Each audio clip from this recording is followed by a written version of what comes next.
Well guys, as fun as this interstate has been for the past week, it's time to head on to the next campground in Texas. So we're heading over towards Tyler, Texas.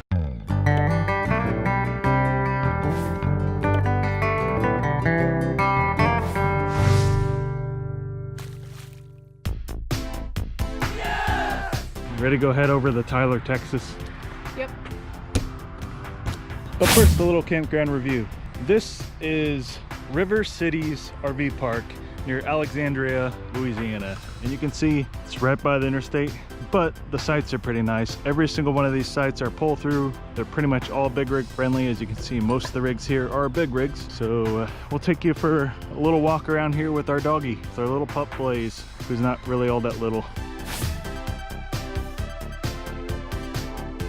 And although this is a pet friendly location, the only grassy areas you really have are right by the sites in the perimeter.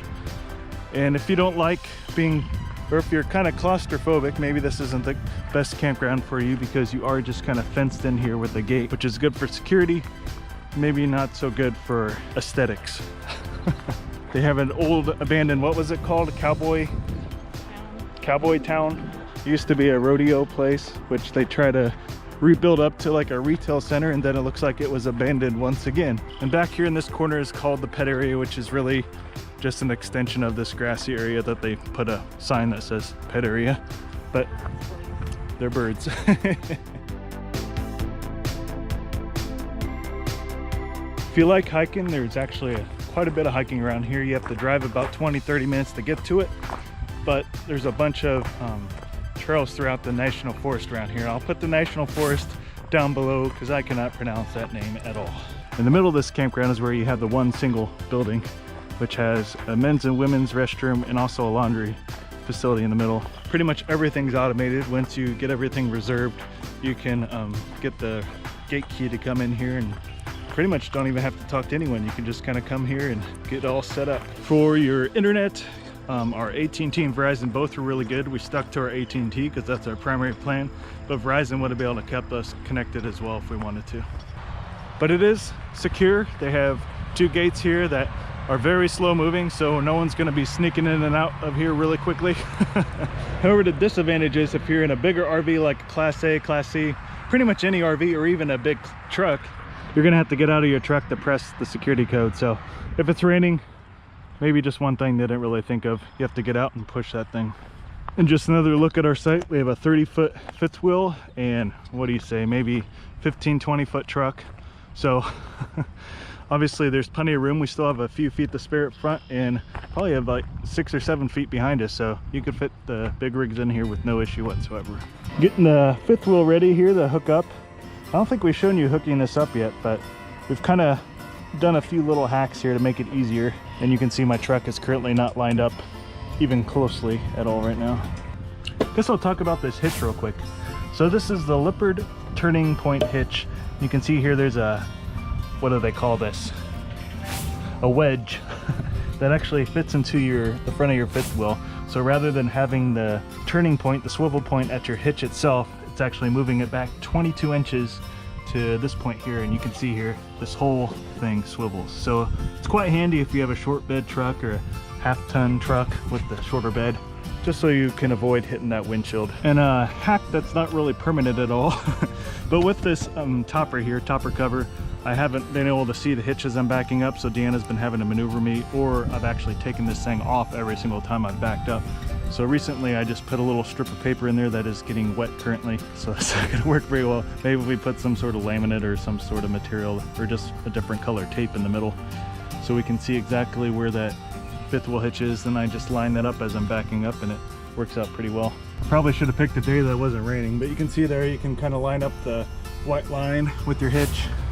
You got to raise this up so it kind of slides up onto there, not too much, just a little bit. So that looks about right there. Obviously for this hitch we have the Patriot B&W hitch. Just want to make sure that's unlocked so it slides right in there, nothing too tricky. And then once this slides in here, this will actually close and it'll lock those two jaws around the hitch itself. And you put your safety pin in there and you're pretty much good to go. Keep going. It's in. All right, so now that we got that locked in there, you can see, you might be able to see that it's locked around there. So now we're just gonna go ahead and put the safety pin in. It just goes underneath there. Now that won't move at all. Gotta take these guys out of the compartment up here. In our truck, we have the 7-pin connector right here, but some trucks, I think this does reach all the way down there, but we like sticking it inside the bed of our truck just so this thing isn't getting rubbed up against the tailgate of the truck. Just gotta plug this thing in here, which is kind of loose. I don't really like it. I don't know why it's not sticking in there as well as the other side. Then you just take the safety wire. We put a loop in it, so I dropped it. We put another loop in here just because it was way too long. In case it was to break off, it'd take too long for this thing to enact. Just put this over this little loop there, so if the trailer was to disconnect, it would pull right there and pull it right out of the safety disconnect box deal thing. I'm not going to put all the weight on the truck yet because we aren't quite done inside. Then you just lower it right back on the truck and you're good to go. Starting to raise this guy up now. Got our water electric unhooked. I think it's on the truck now. So now that it's on the truck, fifth wheels for newbies. Then I look at Deanna through my mirror. I first do my brake lights. I do left. She tells me which way it's going. I do right. And then I do flashers. And we're good to go. So now, where are we gonna head off to, Deanna? Texas. Texas. We're at in Texas. Around Tyler, Texas. Yes. Sounds good to me. Let's go.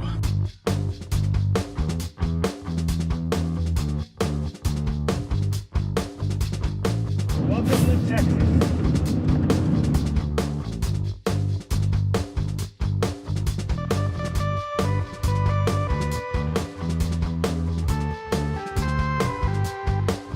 So we made it over to Texas. I did not tell you that because we had a noxious kid in our personal bubble as we were trying to hook up the trailer or unhook the trailer.